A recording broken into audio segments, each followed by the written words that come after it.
Hi everybody, my name is Amy Ressler and today I'm going to be talking about Picture Exchange Communication System, also known as PECS. PECS is another type of communication system that was designed to teach children with limited functional communication skills to initiate communicative exchanges and interactions within a social context. PECS is an important practice to consider for individuals with ASD because they are used to help individuals who do not have typical verbal skills to communicate with others. So an example of PECS that I use on a daily basis at work, unfortunately I don't have an actual example, but I kind of made my own. So the basis of PECS is using picture exchange to communicate wants and needs. So basically you start off with a sentence strip. Typically it starts off with a carrier phrase or a picture of something that is required. So a want, a need, whatever it may be. So right here we have I want. And then my example is a cookie. So if I'm wanting a cookie from somebody that I'm communicating with, I will put a cookie on the sentence strip and hand it over to the person that I'm communicating with. The reinforcement will be mediated by somebody else because I communicated with them. So basically, this is the vehicle in order to communicate our little sentence strip right here, I want cookie. Something that's really nice about PECS is that there are no prerequisites to being able to communicate with PECS for the communication partner. So what's nice is that everything is written out for you. Typically, you're going to have a picture with the written text, so if the communication partner is unable to read, there's always going to be a picture associated with the written text on the same PEC card.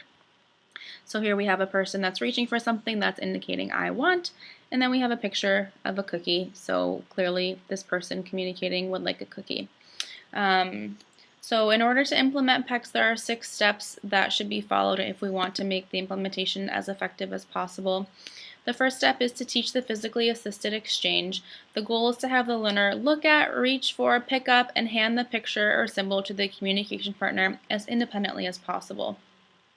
The next step is expanding spontaneity. The goal is to increase the learner's spontaneity and generalization of the picture exchange, increasing distances between the learner and the communication book and the communication partner to promote generalization and persistence. The third step is to simultaneously discriminate between pictures. The goal is to choose from more than one picture during communication exchanges in order to demonstrate ability to discriminate between pictures and symbols. Typically on a PECS book, you're going to have a whole sheets and sheets worth of pictures that you are wanting to communicate. So being able to discriminate between those pictures is a very important skill, and that needs to be taught correctly. The next step is building sentence structure. The goal is to place an I want symbol with one of the pictures already successfully used onto a sentence strip, and then use it during the communicative exchange. The next step is responding to what do you want?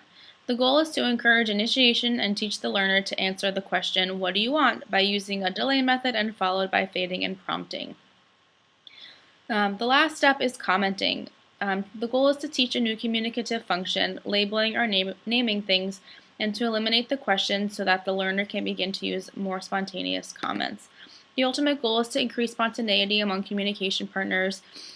We also want the individual to feel comfortable and know that if they're using their picture exchange communication system, that their needs are going to be met.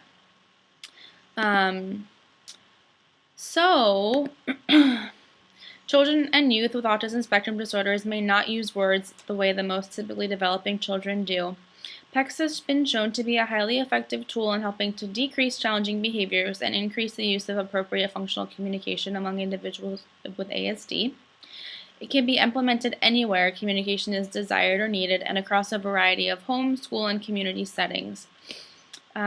Research has shown that PECS is effective with preschool and elementary school children across a variety of home, school, and communication settings.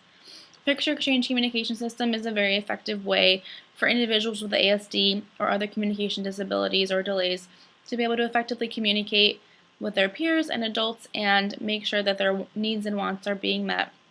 I've seen a lot of success with PECS in my day-to-day life at my job, and it has been a really effective way for individuals to decrease maladaptive behaviors and increase functional communication.